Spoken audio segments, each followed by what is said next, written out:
I'm going to read you the comments that I wrote on the bottom of another video that I made called Loree McBride does not have an open and shut palimony case against Brent Spiner.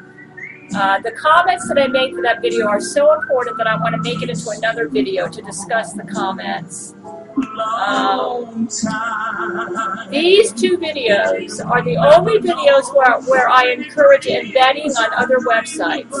So if you see my other videos on other websites besides mine, Jesuits are probably doing this in violation of my request to YouTube to not allow embedding of my videos on other websites.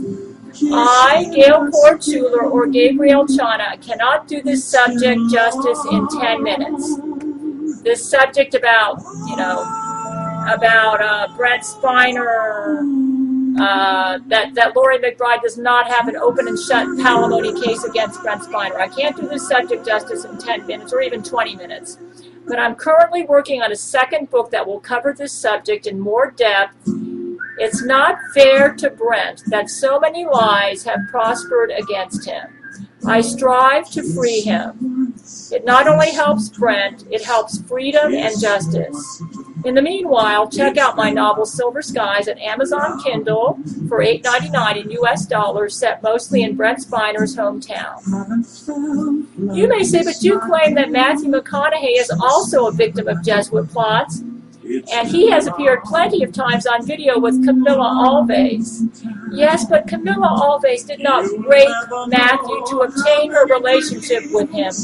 And Matthew's more famous than Brent, so he'll be in the tabloids more.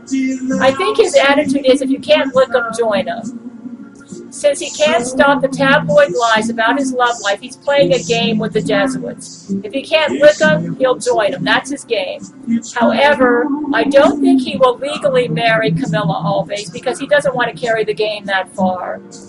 Loree McBride has worked as a publicist and is brilliant at horrifying Brent Spiner with threat of public exposure as a deadbeat dad. Brent fears that if his name gets plastered in the press as the deadbeat dad to Loree's child, that he'll never be able to marry me safely, which has been a dream of his that he thinks will never happen, but that he wants to happen.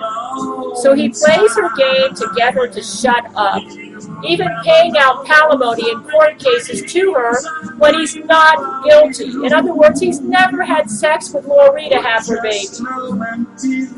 Matthew McConaughey and Hugh Jackman are too famous and both have the attitude, if you can't beat them, join them. This is a continuation of the other video I made called Loree McBride does not have she does not have an open and shut palimony case against Brent Spiner. I feel like I need to continue that a little bit. I actually think Brent has not tried to get a job in New York theater, or that is Broadway, though he could, because he doesn't want Loree following him to New York and then plastering the internet and presses with more fake photos of her and Brent together. Loree looks like a nice person in the fake photos of her with Brent because Jesuits have used professional photographic con artists to do over her facial expressions to make her look wholesome and nice.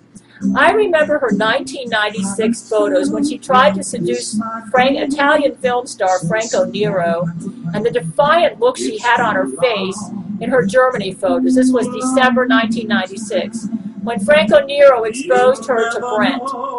In these photos, she did not look like a nice person. Loree McBride has called me on the phone and screamed at me. This was in July 1993 and in 2001 and at other times. And I can tell you from personal experience with her that on the phone with me she was vicious, loud, and vulgar. She has an alto voice, deep and raspy, and when she doesn't get her way with Brent, she's loud, vicious, and an avalanche. That's why I know that Brent could never love a woman like this. She intimidates him. Brent deserves a medal for putting up with her. She looks so nice in her photos. Jesuits do good artwork. It's also possible that Loree McBride is a good actress. Believe me, the woman is not nice. Jesuits have also done artwork on Brent's photos with Loree to make him look compatible with her. They do over his face to make him appear more shallow and less intellectual or spiritual than he is, and thus compatible with Loree. They try to create the false impression of the playboy couple. Brent is not a playboy. I really resent that the Jesuits try to portray him this way, just because he's so witty. Notice the inconsistencies between Brent's photos on the internet and his singing. You can see two different personalities. You never see the deep Brent on the internet. That's internet. That's because Jesuits want to portray him as the shallow playboy to ensure he can never marry me, to make him appear utterly incompatible with a Bible-reading woman like me. You may say, but his Fresh Hell series, which he's just released recently, makes him seem utterly incompatible with you. Well, he started off our relationship with the words, "I want to rape you," on the phone. By the way, Brent has found the wiretap of this phone conversation. So now he's using this in the courtroom to prove that we did indeed have a long-distance relationship. I talk about my phone conversations with Brent mostly on my second webpage called Brent Spiner's True Love at GabrielleChana.com, GabrielleChana.com. And now Brent has found the wiretap of that phone conversation, and he did, I remember word for word, he said, "I want to rape you." And he sounded like he was crazy about me when he said it.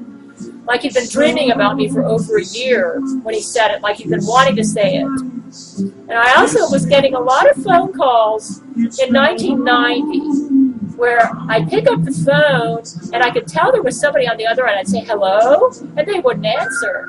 At that time, I was writing Brent Spiner at his Paramount Studios fan mail address at 5555 Melrose Avenue, Los Angeles, 90038. And I left my phone number with him, but, I shrugged it off and thought, nah, that isn't him. But you know what? Brent, I believe that was him now. He was trying to get the nerve to talk to me. And then finally, in May 1991, I picked up the phone and said, "Hello?" And the man at the other end with a high-pitched, gorgeous tenor voice said, "I want to rape you." And the way he said it, he sounded just like this music you're hearing, like he was just longing for me. So you might say, so his Fresh Hell series does not surprise me at all. You might want to check it out, because he started our relationship by saying, "I want to rape you." So you might say, how can you read the Bible and like this guy? I was raised by a Japanese mother, so my outlook towards sex is Japanese. I became a born-again Christian in 1971, but I wasn't raised in a Christian home. I was raised by a Japanese mother. Anyways, so I have the Japanese attitude towards sex. And I love Brent's sense of humor. I'm pretty witty myself. And like I said, I can't deal with this subject adequately in 10 minutes. So this will be discussed in more detail in my future book and memoir. But I just wanted to make this video to say that Brent did talk to me, and he's found the wiretap of the phone conversation. He's got it, and he's using it in court against Loree McBride right now. It's been long.